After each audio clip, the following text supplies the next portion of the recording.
Alors, bonjour, je crois qu'on est en direct sur Facebook, c'est parti. Enchantée, bonjour à tous, j'espère que vous allez bien. Alors, je suis Aurore de Médoucine, le réseau des praticiens en médecine douce.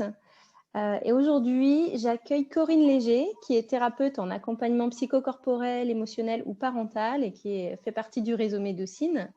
Bonjour Corinne. Bonjour Aurore, bonjour tout le monde.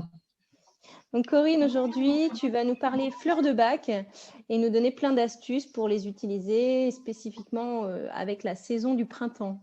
Exactement. Comment prendre soin de soi et de ses émotions avec des fleurs. C'est un programme. Ok, super. Alors n'hésitez pas à poser vos questions en commentaire. Corinne y répondra. Même si c'est en replay, on pourra y répondre a posteriori. Voilà, comme ça on va adapter.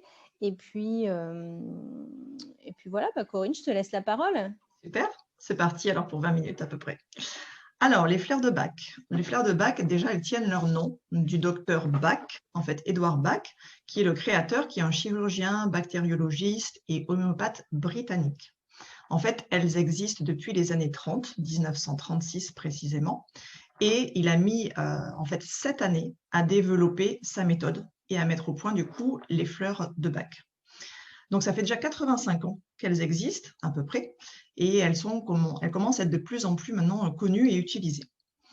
Alors c'est quoi? En fait, c'est des élixirs floraux et il en existe 38 en tout qu'on utilise pour traiter les symptômes psychologiques et émotionnels. En fait, chaque élixir correspond à un trouble en particulier et le docteur Bach les a regroupés en 7 familles, on va dire, émotionnelles. Les fleurs de Bach, du coup, comment ça se passe? Ça se passe qu'ils les cultivent, en fait, c'est des fleurs sauvages la plupart du temps, donc pas des fleurs qui ont été créées. Elles continuent à être du coup cultivées et récoltées à la main dans l'ancien jardin du docteur Bach et du coup en Angleterre à peu près à 1h30 de Londres. Et dans ces environs, parce que dans les fleurs du docteur Bach, on trouve l'olive et la vigne qui ont un petit peu de mal à pousser en Angleterre. Donc là, pour le coup, on vient les chercher plutôt sur le bassin méditerranéen. Elles sont cueillies à la main, elles sont cueillies en pleine floraison, donc sur la période entre juin et août, le matin avant pollinisation. Et les parties des fleurs qui sont utilisées, c'est les pétales des fleurs fraîches. Il s'est inspiré en fait de l'homéopathie pour pouvoir faire ces préparations et donc de tout ce qui est dilution, dynamisation et médecine naturelle. Pour le docteur Bach, c'est l'essence même de la fleur, c'est-à-dire son énergie qui est à l'origine de l'effet thérapeutique qui est attendu du coup derrière quand on les prend. Alors, à quoi elles servent? Elles servent à gérer nos émotions, à apaiser nos émotions. Il disait apprivoisez vos émotions et utilisez tout votre potentiel, c'est-à-dire pour pouvoir donner le meilleur de soi, en fait. Elles ne soignent pas des maladies, bien entendu, elles ne remplacent pas un accompagnement, par exemple, médical, si besoin, mais elles vont cibler les problèmes d'humeur ou les émotions passagères provoquées par des situations que l'on vit. Donc, par exemple, des situations récentes ou des situations anciennes, mais quand on pense encore à ces situations, on est encore submergé par des vagues d'émotions. Et donc, elles vont permettre justement d'apaiser ces vagues d'émotions sans supprimer, bien entendu, l'événement qui, lui, reste forcément ancré. Elles peuvent cibler également des traits de personnalité. Donc, quelqu'un qui va avoir toujours tendance à être très autoritaire ou à manquer de confiance ou à être très impatient, par exemple. Elles vont permettre d'atténuer également ces traits de caractère. En fait, quand une émotion ou un trait de caractère devient trop important, c'est-à-dire que ça finit par perturber sa vie ou celle de son entourage et de sa famille, les fleurs de Bach, à ce moment-là, sont toutes indiquées pour pouvoir apporter une balance et pour pouvoir réharmoniser en fait les émotions et par ricochet, du coup, avoir un impact sur l'état de santé également et l'état psychologique de la personne qui les prend. Chaque personne, par contre, est différente. C'est pour ça que les fleurs de Bach doivent être absolument adaptées au tempérament et à la personnalité de la personne qui vient consulter ou qui cherche à les prendre. C'est pareil, les fleurs de Bach doivent être adaptées aux émotions qu'on est en train de vivre actuellement. On ne fait pas référence à des émotions qu'on a connues il y a déjà 15 jours ou 3 semaines. Ça n'a pas du coup d'intérêt. Il est donc essentiel de faire des bons choix qui sont vraiment adaptés et personnalisés pour que ça puisse être efficace. Et vous pouvez combiner jusqu'à 7 fleurs ensemble. Au-delà, ça ferait trop de mélange et trop d'informations du coup pour être assimilées par le corps. Mais jusqu'à cette fleur, c'est possible. Du coup, c'est pareil, si vous vivez des événements difficiles, vous pouvez être submergé par des peurs, des incertitudes, des découragements, de la lassitude, de la nostalgie, de la fatigue physique ou même de la fatigue morale, avoir des pensées ruminantes, manquer de confiance, manquer d'estime de soi. Les fleurs pourront vous aider. Elles peuvent aider également les enfants. Si vous avez des enfants qui ont des peurs, qui réclament beaucoup votre présence et votre attention, qui manquent de confiance en eux, qui se sentent également découragés ou qui ont du mal à se concentrer également à l'école par exemple, ou qui ont du mal à canaliser ou à maîtriser leurs émotions. Un enfant qui va être impatient, exubérant, bavard, colérique, trop autoritaire ou directif, les fleurs vont lui permettre d'agir sur ses émotions et donc ses réactions et de l'aider à se sentir mieux et à s'apaiser. Enceinte, c'est également possible. Du coup, il est possible de sélectionner les fleurs qui accompagneront chaque étape, tant la grossesse que l'accouchement, que, j'allais dire, le postpartum et le retour à la maison. Et c'est également conseillé, d'ailleurs, de proposer des fleurs dès les bébés à la naissance afin de lui permettre de vivre le plus en douceur possible cette transition et l'arrivée dans notre monde. Et du coup, pour qui sont les fleurs de Bach? Vous l'aurez compris, parce que tout à l'heure, j'ai listé une longue liste.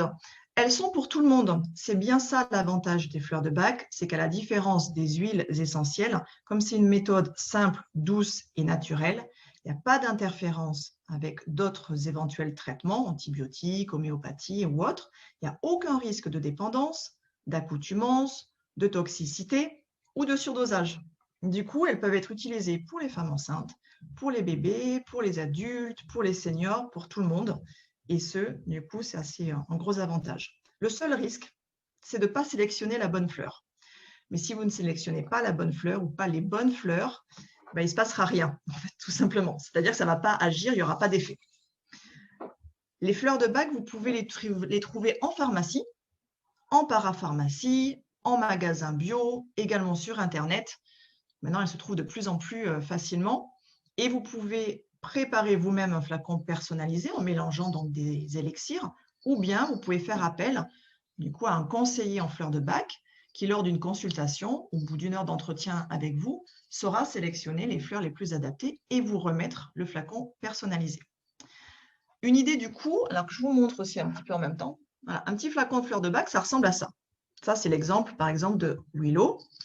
Et un flacon de fleurs de Bach que vous pouvez donc trouver comme ça en pharmacie ou parapharmacie ou ailleurs, ça va vous coûter entre 9 et 13 € selon l'endroit où vous allez l'acheter. Si vous voulez faire votre propre flacon personnalisé, il faudra que vous rajoutiez le coût de l'achat d'un flacon ambré de ce style. Donc, vous en avez deux styles. Vous avez soit les flacons spray, soit les flacons compte-gouttes. Donc, moi, je conseille les flacons spray à partir de 4 ans, à peu près, et les flacons compte-gouttes pour les bébés, tout simplement parce que le spray, sinon, est un petit peu trop fort directement pour les bébés. Et voilà le spray, comment tu utilises l'huile? Directement dans la bouche. Oui, exactement. En voie orale toujours? Toujours par voie orale. Alors, il y a d'autres modes d'administration des fleurs de Bach, mais quand c'est, on va le voir tout à l'heure, pour les prendre, que ce soit le petit flacon individuel ou le flacon spray, c'est directement dans la bouche, du coup, que l'application se fait. Et du coup, tu vas les diluer avec quelque chose? Enfin, tu vas peut-être nous en parler après. Mais... Oui. Okay. Quand vous allez faire le flacon personnalisé, en fait, il faut remplir le flacon avec de l'eau minéralisée. Donc, ça contient à peu près 30 ml d'eau, un flacon comme ça. Donc, oui, après, on dilue les fleurs à l'intérieur, simplement. Okay.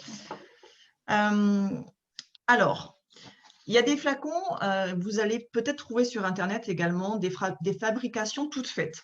Par exemple, des fabrications type une préparation toute faite pour les ados. Alors, je vous conseille de faire attention à ces préparations toutes faites qui surfent un peu sur la vague de la mode des fleurs de Bach. Comme je vous l'ai dit, ça doit être personnalisé, adapté à la personne. Et je pense qu'il n'y a pas un ado qui se ressemble ou qui vit potentiellement les mêmes émotions au même moment. Donc, méfiance sur les préparations toutes faites, sauf sur deux que le Dr Bach a réalisé, qui s'appelle le Rescue. Alors, vous avez le Rescue adulte et vous avez le Rescue Kids, qui donc justement, lui, est sans alcool.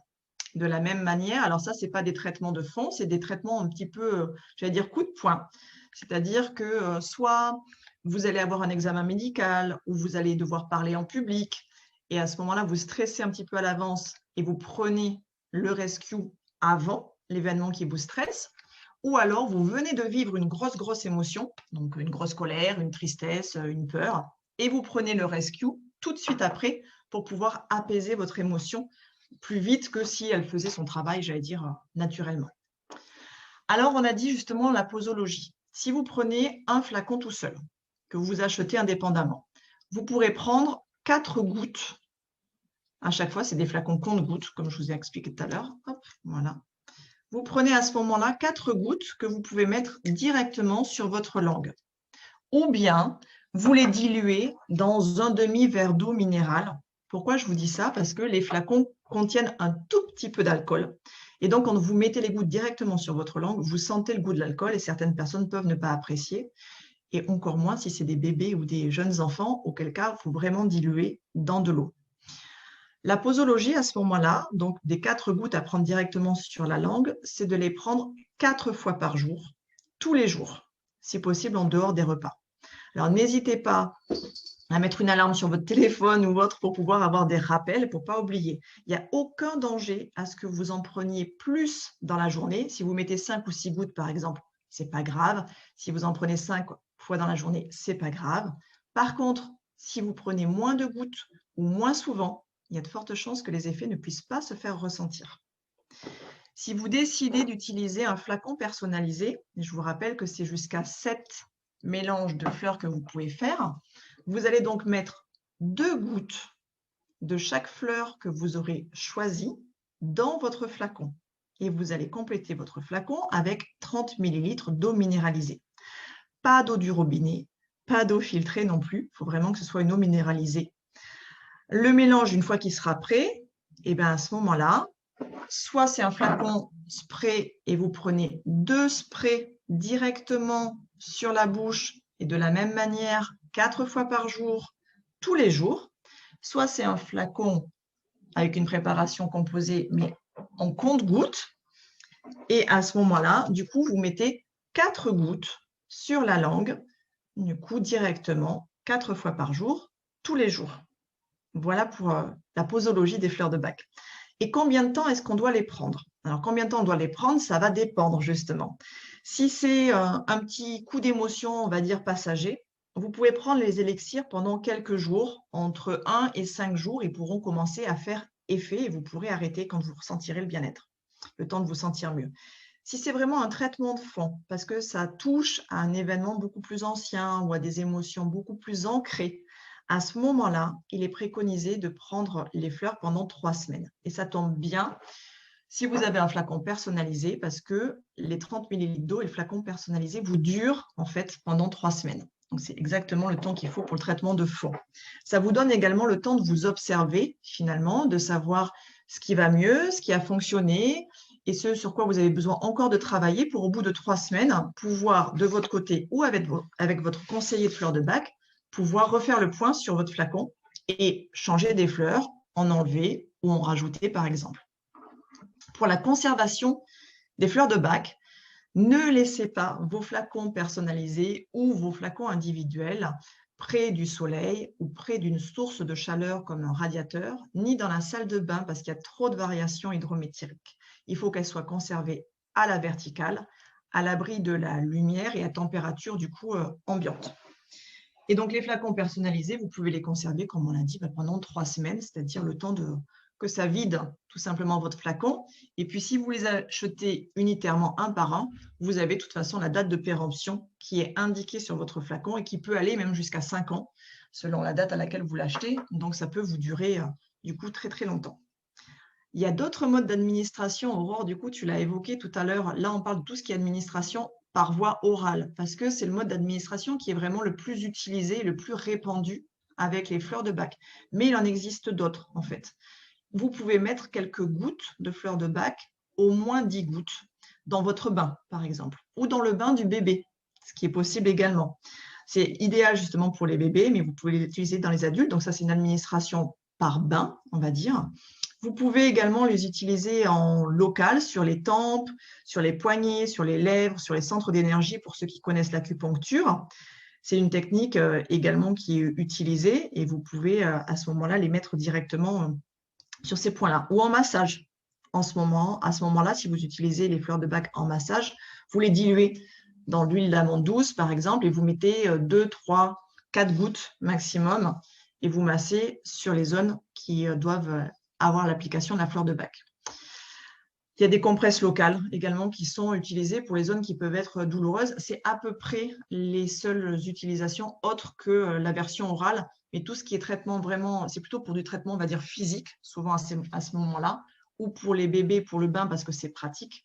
Et pour tout ce qui est traitement psychologique, émotionnel, c'est la voie orale qui est la plus, du coup, répandue et utilisée. Et si on fait un petit zoom sur le printemps, et sur les fleurs qui sont les plus adaptées à la saison, parce qu'on arrive à trouver aussi finalement des fleurs adaptées plutôt à l'hiver ou plutôt au printemps. Le printemps, c'est, on va dire, on sort un petit peu d'hibernation. C'est une nouvelle énergie qui se diffuse en nous. Et au niveau de la vitalité, bizarrement, avant d'avoir un boost d'énergie, on peut commencer par un petit coup de boue, un petit coup de mou, en fait, et on a besoin d'un petit peu d'aide justement pour se remettre en mouvement, pour se remettre en action. Donc, au-delà des fleurs de Bach, pensez à s'aérer, respirer, se relaxer, reprendre une activité sportive douce, prendre le grand air, aller dans la nature aidera.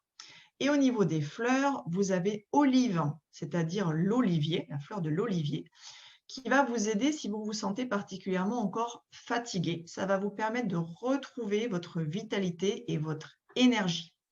Vous avez Orbine également, le charme, qui va vous donner un petit coup de starter en fait.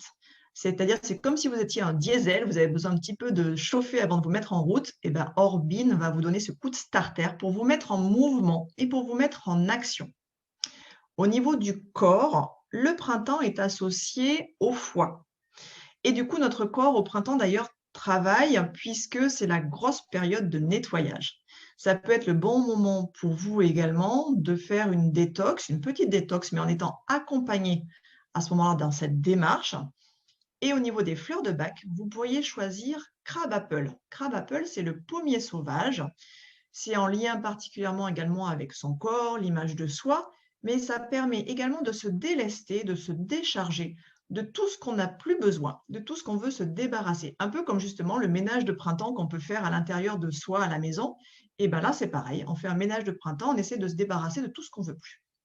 Au niveau des émotions, l'émotion qui est associée au foie, l'organe du printemps, eh bien c'est la colère, en fait. Et tout ce qui ne s'exprime pas oralement s'imprime au niveau du foie. C'est ce qu'on dit. Ce qui fait que, au printemps, notre humeur peut faire un petit peu yo-yo.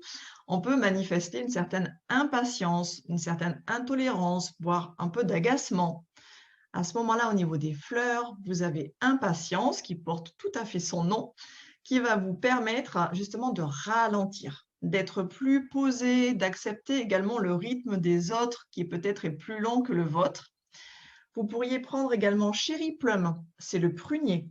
Le prunier va vous permettre de retrouver la maîtrise de vos émotions et de ne pas vous emporter. C'est-à-dire ça va apaiser les excès de colère ou les côtés un petit peu explosifs. Et sinon, j'avais pensé aussi à Oli, le hou. Le hou, pourquoi? Parce que justement, il aide aussi à pardonner, à redonner une ouverture de cœur, à voir le positif chez les autres. Voilà quelques fleurs que vous pourriez prendre pour vous aider à retrouver un équilibre émotionnel et à retrouver de la sérénité pendant cette période du coup du printemps.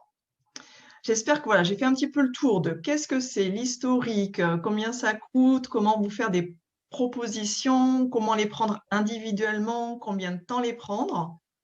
J'espère que ça répond à toutes vos questions et que vous aurez envie d'aller plus loin, de découvrir encore plus les fleurs de Bach. Donc, sachez que vous pouvez tester par vous-même, essayer de trouver celles qui vous conviennent et que vous pouvez donc faire appel à des conseillers fleurs de Bach, soit près de chez vous, soit à distance. Moi, pour mes clients, je n'ai pas à proximité. Les visioconsultations se passent très, très bien. Et ensuite, je leur prépare depuis chez moi leur flacon personnalisé que je leur envoie par la poste, tout simplement. Merci Corinne. Super. Alors, je ne sais pas si vous avez des questions, les personnes qui nous écoutent en direct, n'hésitez pas. Si vous avez ou s'il y a des émotions pour lesquelles vous voulez savoir quelle fleur de Bach correspond, peut-être rapidement. Et toi, pendant une consultation, Corinne, donc tu vas poser des questions aux gens. Enfin voilà, tu vas prendre le temps d'échanger avec eux ou peut-être sur leurs problématiques du moment l'objectif, c'est vraiment de créer leur flacon pour venir les soulager ou aider leurs émotions. Oui, c'est ça. La consultation dure 1 heure. Donc, la personne, soit d'elle-même, elle vient en m'expliquant, en m'exposant ce qu'elle est en train de vivre, quelles émotions elle rencontre à l'heure actuelle. Soit c'est moi qui vais un petit peu à la pêche aux informations pour savoir comment ça se passe à l'heure actuelle dans sa vie, que ce soit professionnelle, personnelle, comment elle se sent, tout simplement. Sur quoi est-ce qu'elle a besoin d'aide, sur quoi est-ce qu'elle a besoin d'être accompagnée pour pouvoir sélectionner avec elle les fleurs. Alors, ce qui est assez étonnant, lorsque c'est une toute première consultation, il n'est pas rare qu'on arrive à sélectionner jusqu'à 15 fleurs, parfois, qui pourraient aider le patient. Ça n'a rien de choquant. Ce qu'on fait à ce moment-là, c'est qu'on fait des familles, j'allais dire, de fleurs qui vont travailler plutôt sur un aspect qu'un autre. Et donc, on gère par priorité. Et donc, à ce moment-là, on réduit la quantité, comme je l'ai dit, à 6 fleurs à peu près. Et puis ensuite, la fois suivante, on refait le point. Et si tout va bien, ça veut dire qu'on passe à autre chose et on exploite les fleurs qu'on n'avait pas pris la première fois. Ce que j'aime bien faire également pour mes clients, c'est de leur envoyer, donc soit par WhatsApp, en général la plupart du temps, les photos des fleurs qui composent leur flacon. Bien entendu, je leur dis à chaque fois quelles fleurs j'ai sélectionnées et pourquoi je les sélectionnées. Et ensuite, j'aime bien leur envoyer les fleurs des photos parce que je trouve que souvent, c'est des jolies cartes. C'est des jolies fleurs qu'il y a. Donc, comme ça, ils peuvent le prendre en conscience. Là, je vous montre celle que je vous ai proposée, par exemple, pour le printemps, à chaque fois, que je vous ai citée tout à l'heure. Et puis derrière, sur ce même message sur WhatsApp, ce que je fais souvent, c'est que je leur envoie un petit message personnalisé avec chaque fleur est associée un petit peu, j'allais dire, à une phrase qui peut être considérée un peu comme un mantra, si on veut. Et donc, du coup, ils ont la possibilité de lire ces petites phrases qui peuvent aussi les inspirer, du coup, associées à la fleur et à l'émotion qu'on est en train de traiter. Ok, super, merci. Bah alors, n'hésitez pas, si vous voulez prolonger l'échange avec Corinne, vous pourrez prendre rendez-vous avec elle sur Médoucine. Donc, toi, tu as ton cabinet à Croissy dans le 78 sinon, en visio, comme tu dis, derrière, tu envoies le flacon personnalisé. C'est inclus dans la séance. Tout à fait, oui. Tu l'envoies par la poste, donc ça, c'est super. Donc, comme je le disais au début, Corinne, toi, tu es thérapeute en accompagnement psychocorporel, émotionnel ou parental. Tu as plusieurs pratiques, donc j'imagine tu adaptes en fonction de la problématique de la personne. Oui, c'est tout l'avantage, c'est que j'ai souhaité volontairement avoir plusieurs pratiques qui sont plutôt des thérapies brèves, donc qui font effet rapidement et durablement, et psychocorporelles, donc qui passent et par le corps et par l'esprit, c'est un ensemble, pour pouvoir m'adapter à l'âge, à la personnalité et à la situation. Et d'ailleurs, la plupart du temps, je mixe mes outils, c'est-à-dire quelqu'un qui va venir, par exemple, pour faire une séance d'EFT, c'est une technique de libération émotionnelle, il va repartir avec son flacon fleur de bac. La plupart du temps, voilà, c'est le plaisir et l'avantage de pouvoir mixer différentes approches. Ouais, super. Bah, écoute, merci beaucoup Corinne pour ce partage, c'était super intéressant. Puis là, effectivement, je trouve que c'est la bonne saison pour commencer à, pourquoi pas, utiliser les fleurs de bac, hein, le printemps, là on voit les arbres qui fleurissent, ça fait sens. Merci à tous qui nous avez écoutés. Si vous regardez en replay, n'hésitez pas à poser vos questions sur la vidéo. Et puis, moi, je vais vous souhaiter une bonne fin de journée. N'hésitez pas continuez de prendre soin de vous. Et puis, à mardi prochain pour un prochain live avec Médoucine. Merci à tout le monde. Prenez bien soin de vous.